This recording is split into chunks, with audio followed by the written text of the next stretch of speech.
Hi, it's Matt here from pilotpracticeexams.com. With this video, we're going to teach you how to cope with CAS's ambiguity, and this is a real problem issue for a lot of people. So let's dive in and take a look. Firstly, let's just have a quick look at why CASA uses ambiguity.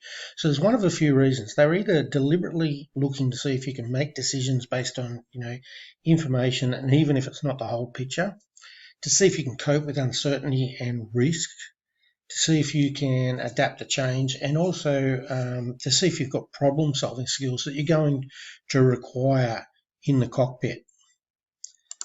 So the other flip side of that is perhaps CASA are just bad at exam writing, or not CASA in general, because I know most of the questions are pretty good, but perhaps some of CASA's exam writers are bad, and because poor educational practice can sometimes assess skills that shouldn't be assessed. And in this case, people coming from various backgrounds, particularly those coming from non-English speaking backgrounds, having exam questions that are ambiguous is really going to discriminate against them. So I'm going to give CASA the benefit of the doubt here, but that could be one of the reasons as well.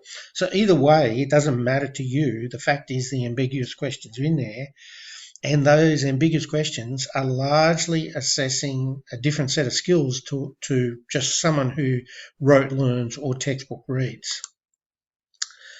So a large part of you preparing for your CASA exams is that you need to prepare for questions that have the slightest of variations in their answers, or where 2 or 3 or some cases 4 of them look correct. So what they're going to do is they're going to make you choose the most correct, and that's going to be for some tiny obscure reason in the answer. It might be some tiny hidden or obscure reason buried in a long worded or distractive type question where they put information that's not even relevant. And because CASA tricks you into this way of thinking, they're just using distracting information to point you in one direction, but they're asking for something else. So one thing you need to know is that employers love ambiguity, or actually, to correct that, what they really love is people who can cope with ambiguity. Aviation is a really fast-moving industry with a lot of change.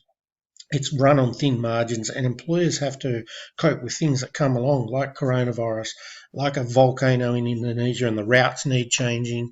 A change, the 737 MAX all got grounded. You've got to be able to cope with getting shifted to somewhere else in the organisation. So during the recruitment process, employers are actually actively going to look for people who have what we call organisational or ability to cope with organisational ambiguity, and also people who can cope with ambiguity in the cockpit.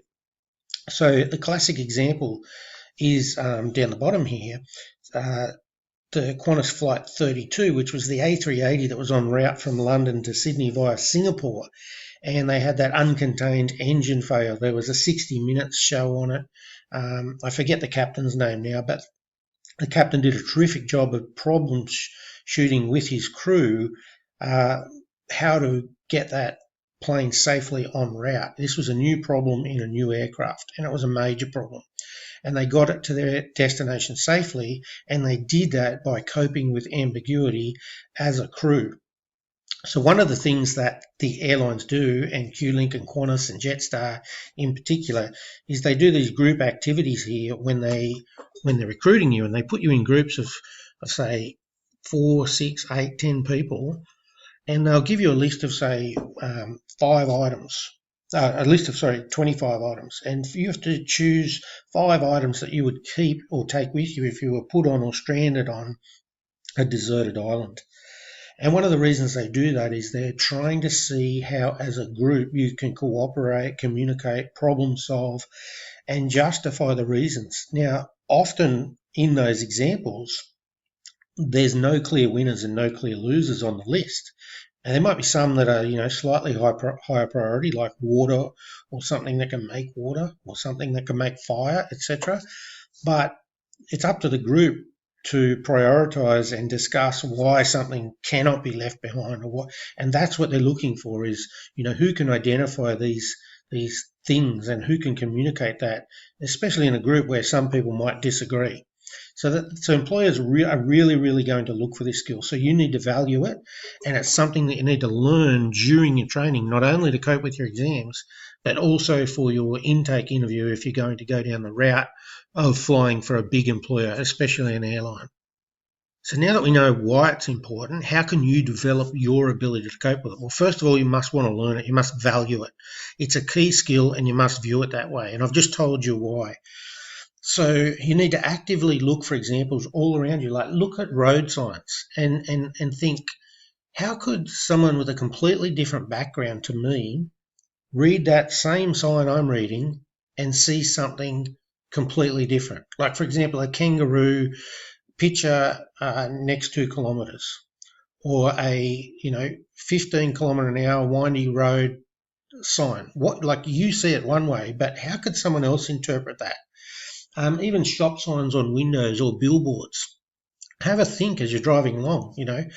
I view that way because of my background like this, but how would someone with a completely different background view that? And also look for ambiguity in your practice questions, and learn to love the fact that you can identify ambiguity in your practice questions. Now, this could be because of a comma, the placement of a comma. It could be because of the placement of a full stop. And I'm going to give you some examples shortly. So also have a bit of a play and see how you could turn questions into a trick question by using, really subtle changes. So here's an example down here on the slide. I saw someone at flight level 340 with binoculars. If someone made that statement to you, did they use the binoculars to see someone at flight level 340, and perhaps were they standing on the ground? Or were they in an aircraft and they saw someone at flight level 340? Or were they flying along at flight level 340 and they saw out the window an aircraft flying beside them with someone holding binoculars? See the ambiguity there? So that's what you want to do, is you want to practice like writing little statements like that, and practice looking for those types of situations in exam questions. And what you're really going to be doing, eventually we'll explain this, is you're going to be asking, what are they really asking here? What are they really saying? What are they really asking? So another great example that you can do is practice writing some ambiguous trick questions yourself using subtle little tricks. So here's one here. Jane got the aircraft ready for her daughter wearing a pink tutu. So was Jane wearing the tutu, or was her daughter wearing the tutu? In this case, the absence of some information makes that ambiguous. But we can also put in one word, move a comma, and we can easily change what is the correct answer to that question, or what the question's actually asking. And in our practice exams, we often do that to make sure people are reading and looking for those little subtle changes. Something else you need to understand is that the question writer, in this case me for pilotpracticeexams.com, but in the case of CASA, you've got a number of different question writers. They're always coming from a different background to you. For example, Bob Tate wrote a lot of the questions in the old CASA question bank. Now, a lot of those are being replaced now, but he comes from a completely different background to most of you. You're like beginning, a lot of you are young, less than say 35 years old, and he's getting quite on. He's 78 years old when he wrote those questions. We're talking about a time era 20 odd years ago. So the background was completely different.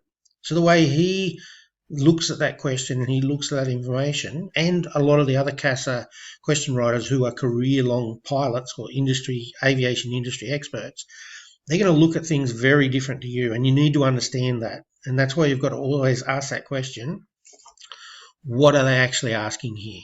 That's the most important thing. You really want to say, what are they actually asking here? And in the responses you're given, what is this actual response saying? Versus the next one. So by asking this question, you're automatically placing your brain in a really good position to think, that this question has multiple meanings. So it's a great way to approach all of your questions. So lastly, to help you cope with ambiguity, you also need to be aware that you can come across the same question, what you think is the same question, twice. Say, for example, one of the other theory providers might have a question very similar to ours, or CASA might have a question very similar to ours. Don't jump in and think, I've seen that, I know the answer. You still have to read it and look for those little subtleties and make sure that this is the exact question, that you are answering it correctly. Because as we've just highlighted, the placement of one comma, the changing of one word, the absence of one piece of information can completely change what is the correct response. In fact, we had an example like that this week. One of the other theory providers was talking about de-icing in gas turbine engines on the large passenger jets. And one of the other theory providers had that the answer was to do with centrifugal force, whereas I had a similar question, and our question was to do with the heat from compression in the first part of the engine. Both of them were correct, even though they both required a separate answer, and both of them mentioned heat versus centrifugal force. The wording of the two responses made the two different questions require a different response, and they were fairly subtle. So now that you know why it's important, you know how to apply it or how to learn it, here's a technique that you can actually use while you're doing your practice exams and then while you're in the exam, and make sure you do practice it while you're doing your practice exams. It's called the IDEAL method. Now, the IDEAL is an acronym for identify, decide, eliminate, analyze, and look. So you identify all the options they could be asking you here. In other words, what are they actually asking me here? Could they be asking me this or this or this? Then you decide what they are actually asking. So you nail right into, okay, this is what they're actually asking. You eliminate your two worst options in your answers that they're giving you, and you analyze your two best options. And then what you do is you need to make sure you analyze those two best options against the actual real question of what are they asking me here. Then you look over it later, so mark it for revision. You should have a list in your little workbook as you're doing your CAS exam, a list of the question numbers that you need to go back and revise. So you look over it later. Now, one little tip with using the IDEAL method is during the actual exam, keep some brief notes. Now, you don't have time to keep copious notes, so keep some brief notes. Space out your exam writing booklet so you can go back through it and it's quite clear. And keep brief notes about your IDEAL method. So you decided what they are actually asking me is, so maybe that's got a little W circled. You'll come up with a system that works for you. And then you'll write, they wanted to know this, right? So what the actual question was, it might be like, for example, what stops ice forming in gas turbine engine? And then put a couple of notes about my two best options were heat and centrifugal, because I remember reading them in AFT or in Bob Tate or wherever you remember, or why. And then that way, when you come back to review it later, you can look at your notes and it's going to help prompt you. So you might want to have a look over it first and then look at what your notes said and compare the two. And you're going to find that really, really helpful during your exam. So lastly, you need to change your attitude towards ambiguity. A lot of people hate ambiguity. They get really annoyed by it. You need to start to see it as a positive skill set that you need to develop. You've got to actively look to develop this skill and look to use it on a daily basis as you're driving around, walking around, etc. Learn to love the fact that you can cope with ambiguity and others can't, and see it as a skill set that employers absolutely love. And then lastly, if you loved this video, please make sure you give us a thumbs up. It's the only way we know that it's content you love. And please subscribe so that you don't miss any of our updates when we put out videos like this or important exam updates. If you're not already a member of pilotpracticeexams.com, go there now. Try some of the free exams. They have buttons that look like this. Go to the RAI page, the RPL, the PPL page. They'll have plenty of them. And go and look for those, and good luck with your pilot exams. That's Matt from pilotpracticeexams.com, and best of luck.